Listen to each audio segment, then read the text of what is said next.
Well, let me start with what was a really interesting TV show for me during this COVID time, which is Mrs. America on Hulu. These housewives have no idea what it's like to have to work to survive. They're scared. It will damage family life. How much time do we give people to adapt to change? Did you watch that show at all, which obviously prominently featured you, and did you enjoy it? Or I know you've been portrayed so many times, so you probably have comparisons, but what did you think? Did you watch it?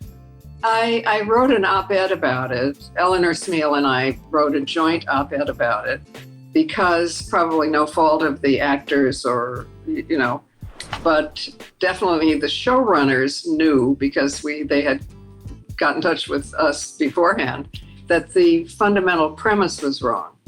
So what disturbed me about the series was that it made it seem that history is a catfight, women against women.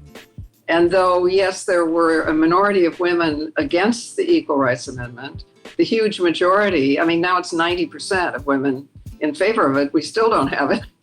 It's the economic interests that are against it. And I regret that the premise of the show was wrong.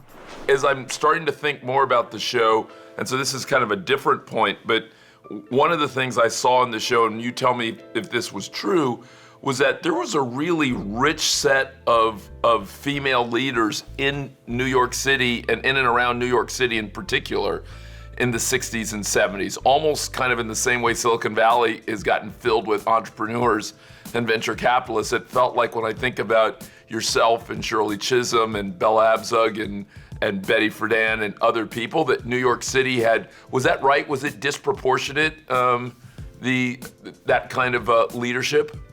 I'm not sure about that. I think what's disproportionate is that the media is centered in New York City because there were great activists in Minneapolis and San Antonio and, all kinds of, in fact, Minneapolis and Minnesota they had the DFL, the Democratic Farm Labor Party feminist presence that was the earliest feminist political influence. So I think we shouldn't downplay the other states, but the media is centered in New York.